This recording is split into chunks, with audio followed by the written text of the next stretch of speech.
All right, hello everyone. This is American Contractor. Today's December 22nd, 2017. Here's an article, an Al Monitor article. It's a pulse of the Middle East.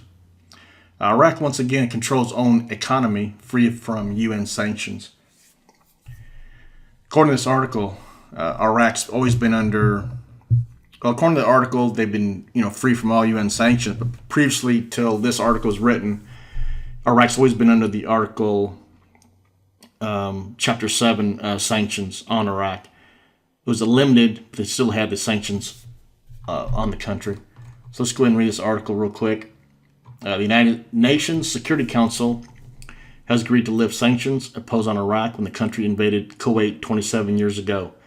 The Iraqi foreign minister said December 9th the country had completed its obligations under the sanctions, which were imposed in 1990 when dictator Saddam Hussein invaded Kuwait. The UNSC levied the penalties after naming Iraq a threat to international security, and ordered it to pay reparations to states and other parties that suffered as a result of the invasion. Some 27 years later, Iraq is still suffering the effects of the invasion. Hisham al-Rukabi, the head of Vice President Nouri al-Malki's press office, told Al Monitor that the Iraqi people welcomed the recent UN decision. Saad al-Hadithi, the spokesman for the Prime Minister Haider al-Abadi, said the move is an important event in Iraq's recent history and the closing of a painful age that lasted a long time, during which the Iraqi people suffered reduced sovereignty as well as political and economic sanctions that damaged the country's institutions as well as individuals. Lifting the sanctions, he said, will make Iraq more able to develop and achieve prosperity for its citizens and restore the world's trust so it can deal with Iraq as a fully sovereign nation. He predicted the decision will allow Iraq to play a greater political economic role in the Middle East, experience an economic recovery, and attract new investment. Iraq has long suffered the consequences of the sanctions, which were enforced militarily anytime Iraq posed a threat to international peace. The country was economically cut off from the world, and its sea, air, land, and communications links were severed. Its diplomatic relations with other states were cut, and it lost control of its financial resources and oil exports, which were placed under UN supervision under the Oil for Food program. A significant proportion of its revenues were used to pay states harmed by Kuwait invasion. Iraq paid reparations to the states that were environmentally and economically harmed by the war, including Israel and Jordan, but its reparations stalled in 2014 because of the fall in oil prices, according to legal expert Tariq Harb. The government's deal with Kuwait to pay the remainder of the reparations in the form of gas exported via Basra prompted Kuwait to report to the UN that Iraq is fulfilling its obligations, resulting in a resolution in Iraq's favor.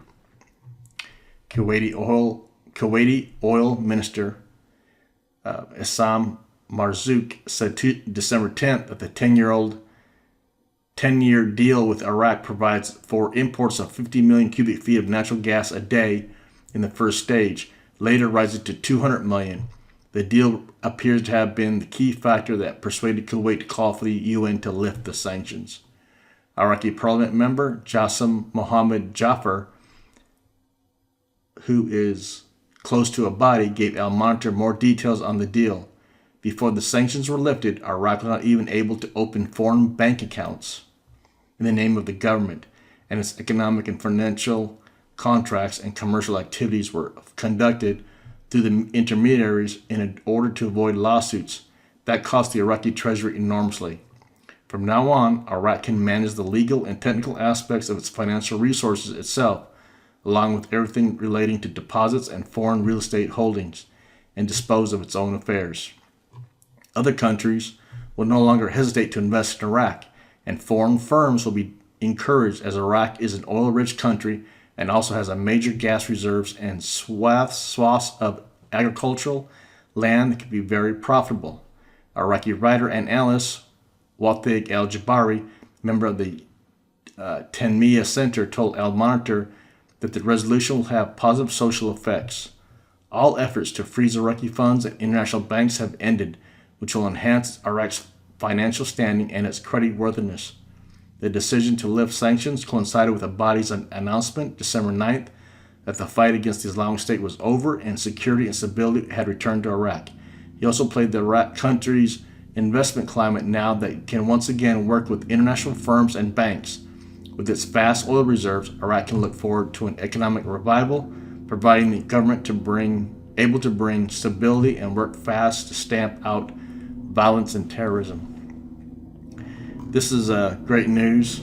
It's a very good article. Now Iraq will be able to reach out to foreign banks and maybe get some foreign banking expertise, like Chase banks or Citibank. So opening them up in Iraq. Be able to get loans from, because they need it. They need some foreign investment. It's going to cost them about $200 billion. $200 billion to rebuild all of northern Iraq has been affected by the war there, the conflict in the north. I'm not going to say the name because they'll get flagged on my video. But you know what I'm talking about. And this is a great thing. Let's hope for the betterment of Iraq, and hopefully that they'll get out of this cloud that they're under. And I want you to know that they're the number one seller of oil now to India. They shut out Saudi Arabia. I believe that's what happened. I'll have to look up that article again. But this is an American contractor. We're still watching Iraq and hoping good things will come. And thank you for watching.